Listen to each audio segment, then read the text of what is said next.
सामीन हज़रात अस्सलाम वालेकुम। दोस्तों, कैसे हैं आप? हम उम्मीद करते हैं कि आप सब खैरियत से होंगे और खुदा के फजल करम से हम सब भी खैरियत से हैं। तो दोस्तों, जैसा कि हमारा मौक़िफ़ है अहले बैत की शान बयान करना, शान विलायत और तमाम बुज़ुर्गान दीन के वाक़यात आपकी खिदमत में पेश करना।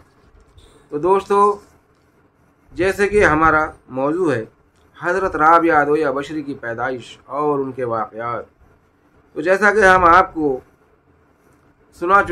बता चुके हैं कि हज़रत राबिया अदविया बशरी की पैदाइश किस माहौल में, किस वक्त में हुई, और आगे जब वो किसी की ग़ुलामी में चली जाती हैं तो वहाँ उनका हाथ टूट जाता है, यानी वो गिर जाती हैं, ठोकर लग जाती है, तो अपने परवरदिगार से क्या फरियाद करती हैं, या अल्लाह, मैं बेयारो मददगार पहले ही से थी और अब हाथ भी टूट चुका है, उसके बावजूद मैं तेरी रज़ा चाहती हूँ।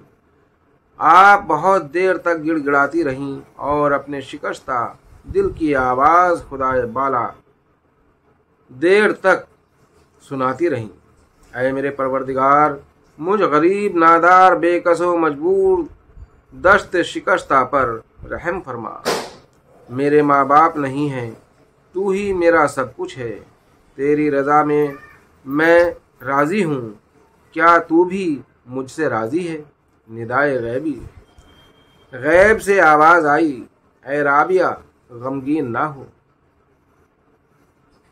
कल तुझे वो मर्तबा हासिल होगा कि मुकर्रब मलाइका भी तुझ पर रश्क करेंगे।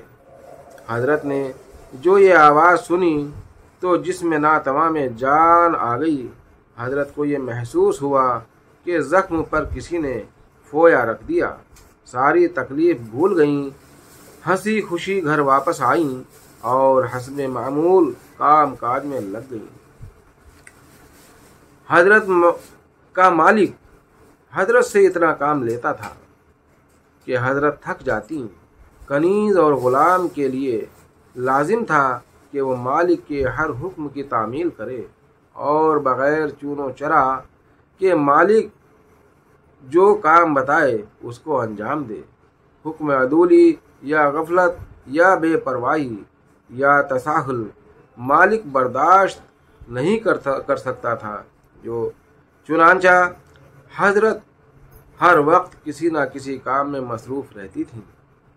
एक काम ख़त्म ना होने पाता था कि मालिक दूसरा काम बता देता था। हुसूल आज़ादी, अब हज़रत का ये मामूल था कि दिन को अपने फ़राइज़ निहायत तनदही से अंजाम देती, दिन में रोज़ा रखती और रात इबादत में गुजारती।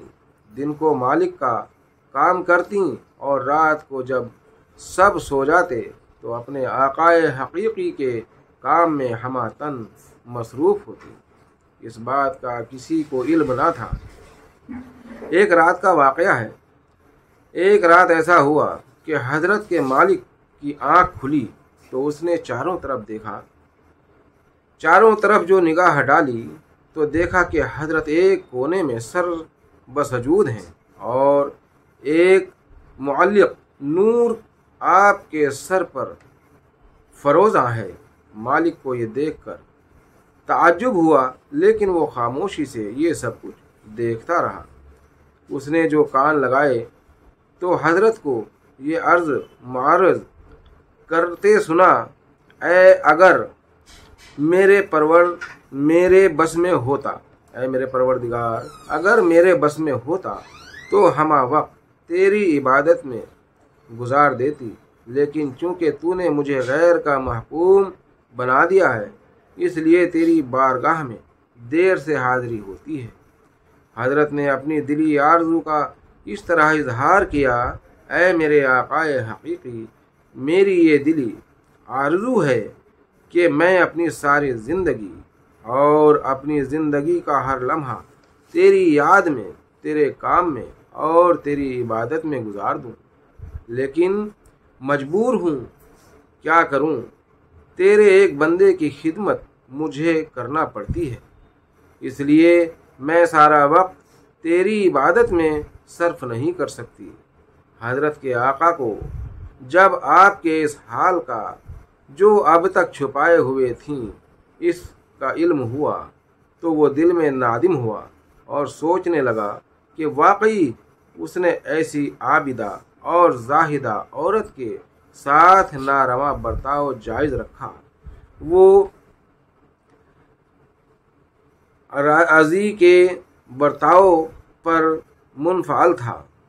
ماضی کے برتاؤ پر منفعل تھا۔ صبح ہوئی تو مالک کا لب و لہجہ کچھ اور ہی تھا۔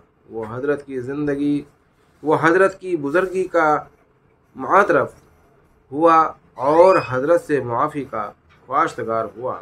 اس نے نہایت عاجزی اور انکساری کے لہجے میں کہا، مجھے آپ کے مقام اور درجے کا علم نہ تھا، میں تاریکی میں تھا۔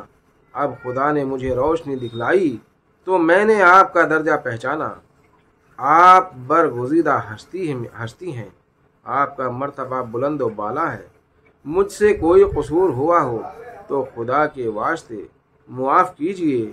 اب آپ جہاں دل چاہے رہیے، جہاں دل چاہے جائیے، میں نے آپ کو آزاد کیا۔